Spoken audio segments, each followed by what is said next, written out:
Kalau saudara senang dengan sebuah judul khotbah, saya mau sampaikan dengan tema bertumbuh, berbuah, kuat dan segar di anniversary ICI yang kedua ini.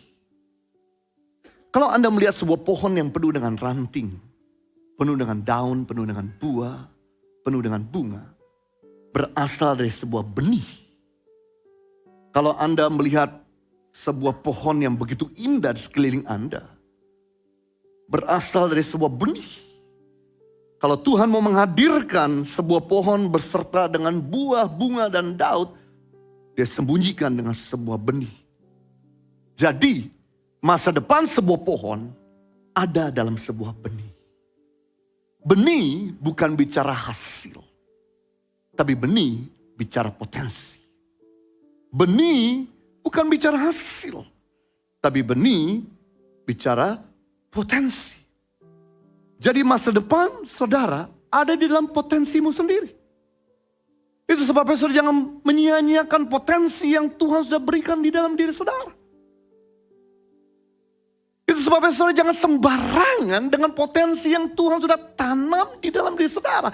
Karena masa depanmu ada pada potensi saudara. Apa itu potensi? Potensi adalah kemampuan yang belum dibukakan. Potensi adalah kuasa yang masih tersimpan. Kekuatan yang belum tersentuh. Keberhasilan yang belum digunakan. Karunia masih tersembunyi. Talenta yang belum terpakai.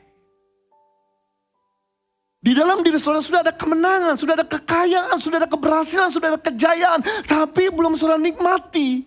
Saudara perlu untuk menggali benih atau potensi yang dalam diri saudara. Karena begini, stok cer apapun sebuah benih kalau kita geletakin di lantai, dia nggak akan pernah jadi apa-apa. Dia tetap sebuah benih yang kecil. Sekali lagi saya ulangi, sebagus, secanggih apapun sebuah benih, kalau kita geletakin, dia tetap benih yang kecil. Dia nggak bisa buat apa-apa. Sama dengan hidupmu. Sebagus apapun latar belakang saudara, sehebat apapun Tuhan yang ada dalam diri saudara, kalau saudara nggak pernah mengeluarkannya, saudara nggak akan pernah jadi apa-apa. Saudara akan tetap begini-begini saja. Itu sebabnya kita akan belajar pada saat ini bagaimana untuk mengeluarkan potensi benih yang ada dalam diri saudara untuk saudara bisa menggapai apa yang menjadi mimpi dan harapan saudara. Mari kita lihat firman Tuhan dalam Matius pasal 92. Ayat 13 sampai 15. Orang benar akan bertunas seperti pohon korma. Akan tumbuh subur seperti pohon aras di Libanon. Mereka yang ditanam di bait Tuhan akan bertunas di pelataran Allah kita. Pada masa tua pun mereka masih berbuah. Menjadi gemuk dan segar. Saya senang di sini dikatakan. Buat mereka yang ditanam di bait Allah. Buat mereka yang ditanam di gereja, buat mereka yang ditanam di komunitas Tuhan, buat mereka yang ditanam dengan cara Tuhan, dikatakan di sini bahwa mereka pada masa tuanya pun masih diberkati. Berbuah. Jadi siapa bilang orang tua gak bisa diberkati? Saya tahu kita semua takut dengan menghadapi namanya ketuaan. Karena masa tua adalah masa di mana kita tidak lagi produktif. Masa tua di mana kita nggak lagi sekuat seperti dulu. Masa tua di mana kita nggak lagi bisa sesehat seperti yang lalu. Tapi saya beritahu waktu saudara berada di tempat yang tepat. Di rumah Tuhan, di komunitas yang sehat. Dengan cara Tuhan, kamu begitu tua pun, kamu masih tetap diberkati. Menjadi gemuk, kata gemuk di sini bukan gembrot besar badannya, tapi kata gemuk di sini perkasa dan kuat. Siapa bilang orang tua bisa lemah? Baru kemarin kami merayakan nenek atau oma dari pengerja full timer di gereja ICI yang usia 105 tahun. Kami doakan dia, kita rayakan, kita menikmati makan. Saya ngomong apapun dia masih nyambung. Bahkan dia bisa masih ingat cerita tentang suaminya dipanggil Tuhan. Dia masih ingat cerita anak yang lebih dulu dipanggil Tuhan. Dia masih ingat dengan ketemu sama saya. Dia ketemu kapan terakhir kali sama saya. Masih ingat. Dia jalan masih kuat. Dan dia berdoa sampai usia 110. Saya masih bisa hidup. Ini membuktikan bahwa ketika dia tertanam di bait Allah. Ketika dia ditanam dengan cara Allah. Masa tuanya pun dia diberkati, perkasa, dan segar. Nah, kita akan belajar bagaimana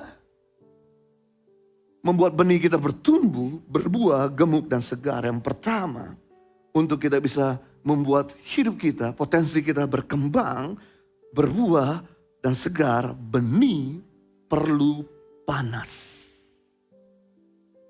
Benih perlu panas matahari. Agar dia bisa pecah. Tanpa sinar matahari dia tetap benih kecil yang tidak pernah pecah. Mengeluarkan akar dan tunas. Sama halnya dengan manusia. Manusia butuh panas untuk membentuk watakmu yang bobrok. Manusia butuh panas untuk membentuk watakmu yang keras.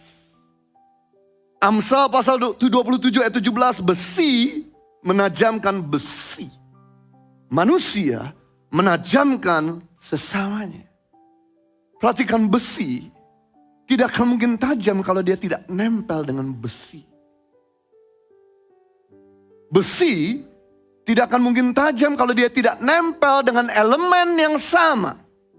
Besi tidak mungkin tajam kalau dia nempel atau bergesekan dengan plastik. Besi tidak akan mungkin tajam kalau dia bergesekan dengan kaca. Besi tidak akan mungkin tajam kalau dia bergesekan dengan kayu. Besi akan tajam ketika dia bergesekan dengan elemen yang sama. Karena lewat dia bergesekan timbul heat. Maka besi yang keras bisa lunak dan mudah dibentuk. Sama halnya dengan watakmu yang keras. Butuh ngalami panas, gesekan. Gesekan terjadi dengan orang-orang yang terdekat sama kita. Dan kita tidak mungkin tajam dengan elemen yang berbeda. Kita gak mungkin tajam ketika kita kumpul sama domba atau hewan piaraan kita. Kita gak akan mungkin tajam ketika kita hanya cuma kumpul dengan tumbuh-tumbuhan. Kita gak akan mungkin tajam kalau kita kumpul dengan benda mati. Tapi kita akan tajam ketika kita dekat dan bergesekan dengan sesamanya. Itu sebabnya harusnya saudara itu gak alergi. Tidak takut untuk berdekatan dengan sebuah komunitas. Saudara gak marah ketika saudara mulai mengalami konflik dengan keluarga saudara. Saudara gak jadi kecewa ketika saudara mengalami gesekan dengan tim pelayanan saudara. Karena justru dengan adanya panas, orang-orang gesek saudara membentuk saudara untuk menjadi seperti Kristus. Sejak saya mengerti prinsip ini, saya tidak mau jadi pemadam kebakaran. Saya tidak mau jadi Tuhan buat saudara. Saya tidak mau jadi bumper buat saudara. Oh, aduh kesian ya. Aduh, kamu udah minggir biar saya menghadapi masalah ini. No. Tuhan izinkan untuk membentuk watakmu. Masalahnya reaksi saudara terhadap tekanan akan menentukan kemenangan. Apakah saudara mau makin tambah keras? Atau saudara mau berubah? Saudara mau jadi better? Atau saudara mau jadi bitter? Di depan ini ada sebuah gambar ilustrasi di mana ada 3 buah panci yang berisi air di atas api. Pada panci yang pertama dimasukkan beberapa wortel. Pada panci yang kedua dimasukkan beberapa telur. Pada panci yang ketiga dimasukkan beberapa biji kopi. Panaskan panci tersebut 15 menit. Maka reaksi objek-objek tersebut hasilnya berbeda. Wortel yang sebelumnya keras, solid, setelah dipanaskan menjadi lembek, lembut, fragile, dan empuk. Telur yang sebelumnya encer, lunak, rentan dan fragile telah dipanaskan jadi solid dan keras. Kopi yang tadinya tidak enak rasanya, aromanya biasa, ketika dipanaskan maka keluar minyak dan aroma yang wangi yang mengharumkan lingkungannya. Lihatlah, ciumlah dan minumlah, makin panas airnya, makin enak rasanya. Pertanyaan saya adalah, apakah saudara mau jadi wortel yang ketika mengalami panas jadi lembek, menyerah, patah semangat, give up? Atau saudara pengen jadi telur yang ketika mengalami panas sudah jadi keras, jadi kepahitan, jadi ngelawan? Atau saudara mau jadi kopi yang ketika mengalami panas mengeluarkan aroma yang wangi? Setiap kita itu punya aroma. Setiap kita itu punya atmosfer. Setiap kita ini punya bau yang khusus. Coba saudara dekat sama orang yang ada di sebelah saudara, maka keluar bau yang khusus. Kira-kira kalau saudara berdekatan dengan orang, aromanya bau duit, mata duitan, atau cinta Tuhan? Waktu saudara dekat sama orang, aromanya kira-kira kolot atau kreatif? Energik atau lemes? Suka nipu atau jujur? Aromanya kemunafikan atau ketulusan? Pemberontakan atau ketaatan? Kasar, keras atau lemah lembut? Licik, curang atau adil? Tidak bisa dipercaya atau bisa dipercaya? Bosenin atau menyenangkan? Kikir atau murah hati? Rendah hati atau sombong? Setiap kita punya aroma khusus. Saudara bisa tanya sama anak saudara, saudara bisa tanya sama pasangan saudara, saudara bisa tanya sama mantu pegawai saudara, aroma apa kalau saya ini ada di dekat dengan kamu? Kalau parfum bisa ditutupin, tapi aroma saudara gak bisa ditutupin. Nah itu sebabnya Tuhan pakai panas, Tuhan pakai gesekan, untuk membuat saudara yang tadinya sombong jadi rendah hati. Harusnya saudara bersyukur dengan area panas. Sebab begini.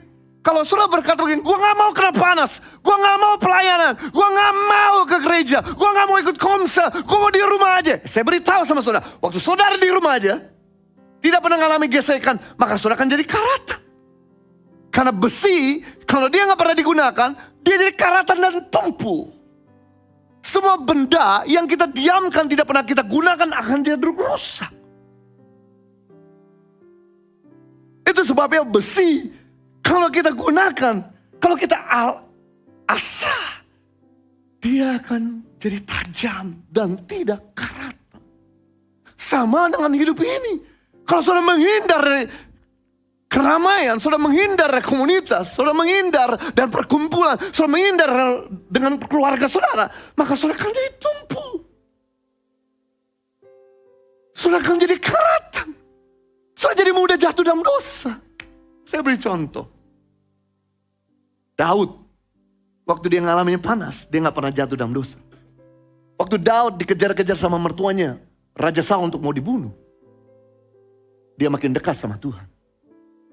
Waktu Daud dihina, dibenci sama istrinya sendiri, dia makin sungguh-sungguh sama Tuhan, tidak jatuh dalam dosa. Waktu Daud mau dibunuh sama pegawai sendiri, dia makin dekat sama Tuhan, tidak jatuh dalam dosa. Tapi waktu Daud udah hidup enak, hidup nyaman, semua serba ada, semua pegawai-pegawai disuruh bertempur melawan Bani Amon, mengalami gesekan, tapi dia sengaja tinggal di rumah, tidak mau mengalami gesekan. Apa yang terjadi? Dia jatuh dalam dosa. Harusnya Daud tidak perlu jatuh dalam dosa seandainya Daud ikut mengalami gesekan dengan pegawai-pegawainya. Hati-hati waktu saudara menjadi begitu eksklusif. Hati-hati waktu saudara pengen selalu menyendiri. Tidak mau mengalami gesekan. Karena itu rentan sama dengan dosa. Yang kedua, cara membuat benih itu bisa bertumbuh, berbuah, gemuk dan segar. Benih perlu kelembapan. Selain benih itu butuh panas, matahari, benih butuh air. Air bukan cuma sumber makanan bagi sebuah benih atau tanaman. Tapi air merupakan media atau tools menghantarkan nutrisari makanan atau sumber-sumber makanan masuk di dalam benih atau tanaman tersebut. Sekali lagi, air bukan cuma untuk makanan sebuah benih atau minuman sebuah tanaman. Tapi air merupakan media atau tools yang mengalirkan nutrisari makanan, sumber makanan untuk masuk di dalam benih itu. Makanya ketika tanah itu kering, tidak ada kelembapan, maka benih itu mati. Tanaman itu kering, daunnya langsung rontok, dan pohon itu akan tumbang. Tidak bisa hidup. Sama halnya dengan hidup ini. Kita boleh mengejar cita-cita yang kita harapkan. Kita pengen untuk bisa mengejar visi yang kita mau. Tapi kalau kita tidak punya kelembapan hadirat Tuhan, maka kita akan kering dan mati. Semua yang kita kerjakan dengan kekuatan kita sendiri menjadi sia-sia. Itu sebabnya saya senang. Grand design, pertama kali manusia diciptakan, itu berada di Taman Eden. Taman Eden artinya the moment of spot. Tempat Tuhan berada di bumi, itu Taman Eden. Makanya ketika manusia dekat sama Tuhan begitu kreatif. Dia bisa menyebutkan nama-nama binatang ribuan berbeda-beda dan tanpa catatan hafal. Manusia begitu sehat, begitu diberkati. Tapi begitu manusia itu keluar dari Taman Eden, jauh dari Tuhan, apa yang terjadi? Manusia itu jadi jahat. Manusia itu jadi tidak produktif. Manusia itu jadi gak bisa maksimal seperti yang dulu. Yang tadinya gak pernah kenal sakit penyakit, jadi kenal sakit penyakit. Yang tadinya tidak pernah kenal kekurangan, jadi mengenal kekurangan. Makanya banyak artis-artis di Hollywood. Mereka coba cari kepuasan diri mereka dengan kekayaan, dengan popularitas, dengan drug, dengan seks, tidak pernah memuaskan hatinya. Karena kekosongan itu terjadi ketiadaan Tuhan di dalam hidup orang tersebut. Ketika saudara menghadirkan Tuhan di dalam hati saudara, ketika saudara terkonek, tersambung seperti HP-mu, tersambung dengan signal, maka saudara jadi live. Apa yang terjadi HP-mu kalau gak ada signal? Nggak live, gak bisa hidup. Gak bisa terkoneksi. Sama halnya ketika saudara tidak terkonek sama Tuhan, saudara gak akan bisa hidup. Saya buktikan, Daniel berdoa sehari 3 kali. Waktu dia dalam keadaan baik, dia berdoa sehari 3 kali. Waktu dia menghadapi masalah, dia juga berdoa sehari 3 kali. Daniel 6 ayat 9. 3 kali sehari, dia berdoa menghadap Yerusalem merupakan kiblat. Karena waktu itu Daniel ada di Babel, ada di Irak. Dia berdoa sehari 3 kali menghadap Yerusalem. Karena bait suci ada di Yerusalem. Kiblat dia di Yerusalem. No wonder Tuhan bikin perbedaan antara orang beribadah dengan orang yang tidak beribadah. Maksudnya beribadah gini, bukan cuma datang hari Minggu, tapi sehari-hari dia beribadah. Makanya hikmatnya Daniel 10 kali lebih cerdas daripada orang-orang di zamannya. Karena orang-orang di zamannya tidak punya waktu sama Tuhan dalam hari-harinya. Cuma Daniel yang punya waktu sama Tuhan dalam hari-harinya. Berikutnya, yang kedua, orang yang paling produktif adalah Daud. Daud kalau perang tidak pernah kalah. Sudah bisa lihat dalam Alkitab, gak pernah kalah. Kenapa? Karena dia berdoa 1 hari 7 kali.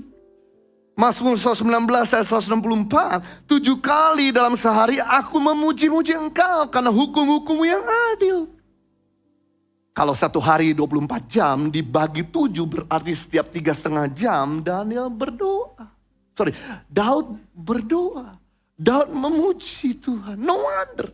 Kalau dia berperang selalu ada suara dari Tuhan. Selalu ada strategi dari Tuhan.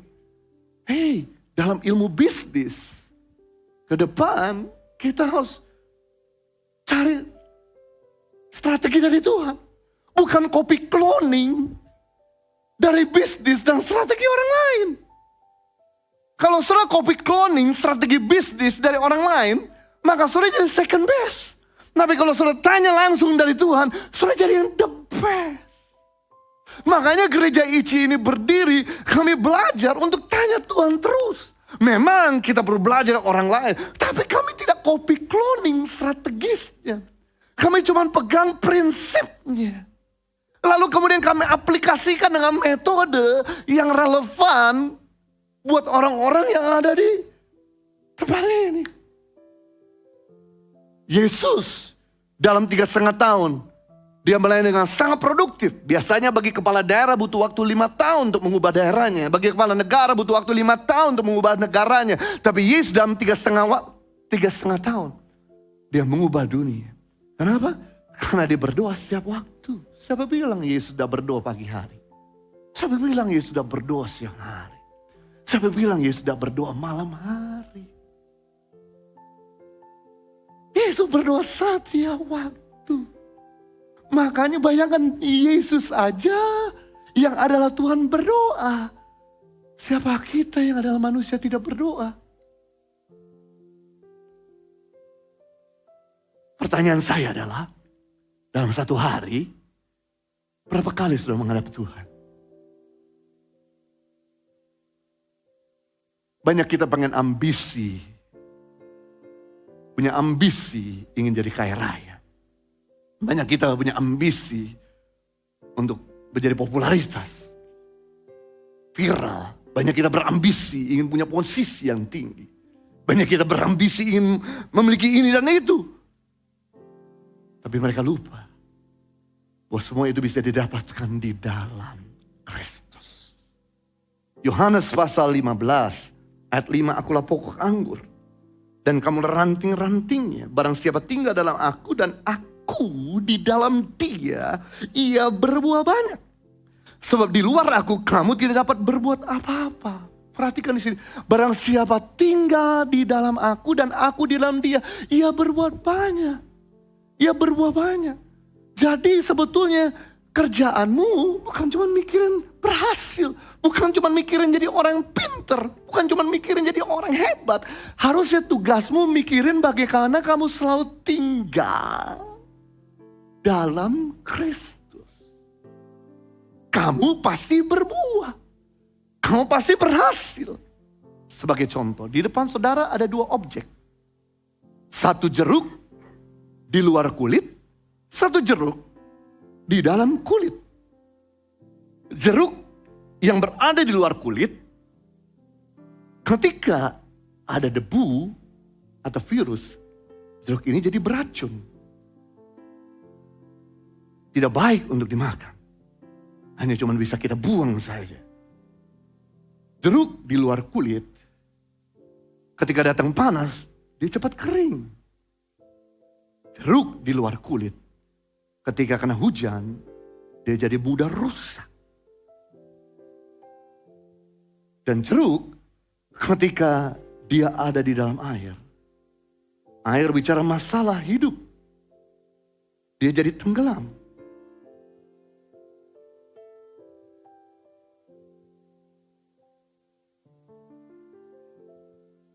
Tapi beda dengan jeruk yang ada di dalam kulit. Jeruk ini terlindungi dari racun atau virus. Jeruk ini terlindungi dari panas yang membuat dia kering. Jeruk ini terlindungi dari hujan yang membuat dia rusak. Apa yang terjadi ketika jeruk ini menghadapi badai persoalan kehidupan di dunia? Maka jeruk ini akan mengapung.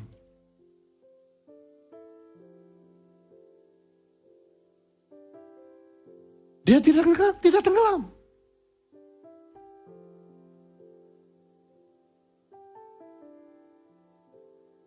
Pertanyaan saya adalah, bagaimana saudara? Apakah saudara ada di luar Kristus yang melindungimu dari virus, dari kontaminasi, dari kekhawatiran, yang melindungimu dari panas, yang membuat kamu jadi kering, yang melindungi kamu dari hujan, yang membuat kamu jadi lembek? Atau kamu di luar Kristus? Kalau kamu di luar Kristus, jelas kamu jadi terseret oleh arus. Kamu jadi ikut-ikutan takut, khawatir. Kamu jadi ikut-ikutan bermain-main dalam dosa. Kamu jadi ikut-ikutan terpengaruh dengan lingkungan dunia. Tapi kalau kamu berada dalam Kristus, kamu akan tetap terbang. Kamu akan tetap berenang, kamu akan mengendarai badai. Kamu tidak khawatir, kamu tetap kuat. Kamu tidak mudah jatuh di dalam dosa. Kamu jadi tidak mudah ikut-ikutan dengan lingkungan. Karena kamu di dalam Kristus. Kalau saudara tahu manfaat yang sangat berbeda antara di dalam Kristus sama di luar Kristus, harus siap pulang dari tempat ini. Kamu punya jadwal khusus untuk selalu berada di dalam Kristus. Beri tepuk tangan buat Tuhan.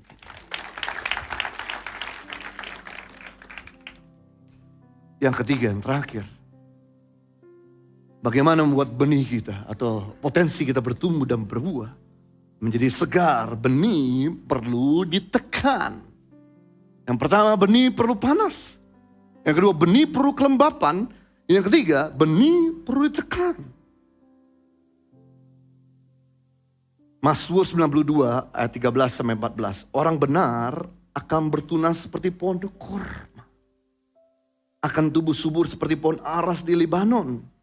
Mereka ditanam di bait Allah, akan bertunas di pelataran anak kita. Saya senang. Ketika kamu berada di komunitas yang tepat, komsel, di gereja, di teman-teman yang positif. Kalau kamu hidupmu dengan cara Tuhan, kamu berada dalam Kristus, kamu akan jadi seperti pohon korma dan pohon aras.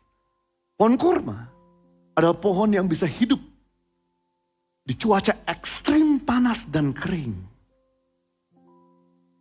Sedangkan pohon aras adalah pohon yang kuat kayunya. Dari kayu pohon aras ini dipakai untuk membangun kuil dan bait suci. Itu sebabnya pohon aras adalah pohon yang mahal harganya, kayunya mahal. Karena dia pohon yang kuat, lebih kuat dari kayu besi. Bait suci atau kuil biasa ditaruh di dataran tinggi, di bukit atau di gunung, agar kelihatan. Dan rentan sama gempa. Karena dia tidak dibangun di atas kayu yang sembarangan, tapi dibangun di atas kayu aras. Maka ketika datang angin, datang bencana, dia tetap solid. Kedua persamaan antara pohon aras dan pohon korma. Yang pertama, sama-sama tegak. Gak ada yang bengkok. Yang kedua, sama-sama tinggi. Gak ada yang pendek. Yang ketiga, sama-sama kuat. Gak ada yang lembek. Yang keempat, sama-sama segar. Sekalipun dia ada di padang gurun hijau. Tuhan katakan, Mazmur pasal 92 katakan, ketika kamu ditanam di bait Allah, ketika kamu berada dalam komsel, ketika kamu berada di gereja, ketika kamu berada dalam komunitas yang tepat atau ditanam dengan cara yang tepat, maka kamu akan seperti pohon korma. Nah, pohon korma, nanamnya gak mudah. Nanam pohon korma itu perlu kedalaman 2 meter. Dan perlu berjarak satu dengan lain 10 meter. Jadi lupakan kalau saudara pengen tanam pohon korma di ember. Gak akan pernah tumbuh. Dan pohon korma, benihnya saudaraku, perlu ditanam di kedalaman 2 meter. Dan di atas benih itu ditaruh batu yang keras dan besar. Sehingga ketika benih itu pecah, akarnya mulai merambat ke bawah. Tapi tunasnya tetap naik ke atas. Tunas lebih cepat dari gerakan akar. Tapi karena ada batu di atas, maka tunas tersebut mulai ketekan. Mengakibatkan tunas itu stuck, tapi akarnya yang makin menjalar ke bawah. Sampai dia menemukan sumber air di kedalaman yang begitu amat dalam. Karena di tempat yang sangat kering. Begitu tuh akar dapat sumber air, maka akar itu menemukan energi dan mulai memecahkan dan menggeser batu yang ada di atas. Kalau saudara pengen jadi Kristen yang kuat, tahun 2025 merupakan tahun yang tidak mudah. Banyak orang akan menyerah, mengakhiri hidupnya, mengakhiri keluarganya, mengakhiri pekerjaan dan sebagainya. Kalau kamu tidak ditanam dengan kuat, kamu tidak akan pernah menjadi orang Kristen pohon korma. Itu sebabnya kalau saudara saat ini sedang mengalami tekanan, anggap itu sebuah keberuntungan. Karena saudara sedang membangun sebuah fondasi yang kuat. Saya bersama dengan Henny, besar dari latar belakang keluarga yang berbeda. Istri saya usia 14 tahun sudah ditinggalkan sama keluarga. Jadi dia harus bisa survive. Karena dia mengalami tekanan, harus bisa survive. Dan dia harus ngurus kakak dan adiknya. Bahkan waktu dia kuliah di Australia pun dia harus bisa kerja sendiri untuk bisa nafkahi dirinya. Maka dia jadi orang yang beranjak begitu dewasa. Dia umur 18 tahun, 17 tahun sudah kerja. 19 tahun karir sudah bagus. Beda sama saya. Yang dimana ketika saya besar semua serba dilayani oleh pembantu, oleh keluarga sekali pindah ke Australia. Saya punya adik perempuan 2. Saya punya mama yang ngurus saya dan sebagainya. Membuat saya spoil. Ketika saya umur 18 tahun, saya lihat Henny sudah kerja, udah bisa pegang uang, dia bisa nafkahi kakaknya dan adiknya. Saya masih seperti anak hijau. Itu sebabnya waktu itu Henny ngomong begini, kalau kamu mau menikah sama saya, kamu harus kerja. Gak boleh ngemis sama orang tuamu. Karena saya gak bisa apa-apa. Masih kuliah. Kuliah pun kuliah sekolah kitab. Jadi saya bahasa Inggris pas-pasan. Karena saya ketemu semua teman-teman gereja orang Indonesia. Jadi saya bingung mau kerja di mana. Saya mau terima saya nggak bisa bahasa Inggris. Saya mulai dari bawah. Kerja sebagai kitchen hand. Cuci piring. Bayangkan. Orang seganteng ini. Cuci piring. Tapi istri saya kerasin hati. Kerja! Sambil nyanyi, ku bersyukur padamu Tuhan. Tapi justru didikan itu saya dari bawah. Cuci piring. Beberapa waktu saya kerja. Kemudian saya juga kerja sebagai supermarket bagian presentasi. Karena saya mulai terus naik. Sebelum saya tinggalkan Australia, saya punya bisnis yang income-nya tahun 2024. $8.000 per bulan. Dari per bulannya hanya cuman sekitar $800. Dari $800 per bulan, jadi $8.000 per bulan. Naik 10 kali lipat. Why? Karena potensi yang dikembangkan. Kalau saya tidak mau kembangkan, Kalau saya tidak pernah dilatih, potensi saya tetap punya gaji 1 bulan $800. 8 juta rupiah, tidak pernah jadi 80 juta rupiah. Hal inilah kenapa kadang-kadang saudara perlu embrace dengan namanya tekanan. Harusnya saudara bersyukur, walaupun sedih Anda kehilangan orang yang kau cintai. Kehilangan orang tuamu, kehilangan pasanganmu, kau ditinggalkan sama orang yang kau kasih. Karena inilah membuat saudara jadi dewasa dan bertumbuh. Jadi kita belajar hari ini, cara untuk saudara bisa bertumbuh dan berbuah, Anda perlu panas. Anda perlu mengalami kelembapan. Anda perlu mengalami yang namanya tekanan. Mari kita berdoa. Bapa di surga, terima kasih untuk firman-Mu yang telah memberikan kami arahan untuk kami tidak alergi sama panas. Gesekan yang terjadi dengan orang-orang terdekat sama kami.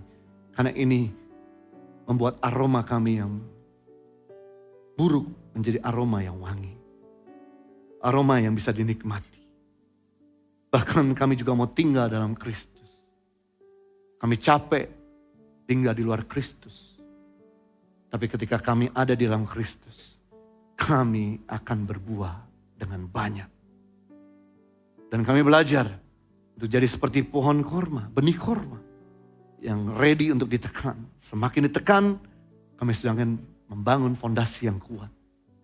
Sehingga datang cuaca yang ekstrim panas, kami akan tetap tegak, kuat, dan segar. Tolong setiap kami di tempat ini untuk jadi orang-orang Kristen yang kuat. Orang Kristen yang bertumbuh. Orang Kristen yang berbuah. Orang Kristen yang berdampak. Orang Kristen yang produktif. Demi nama Tuhan Yesus Kristus, setiap kita yang sudah diberkati sama-sama katakan, amin.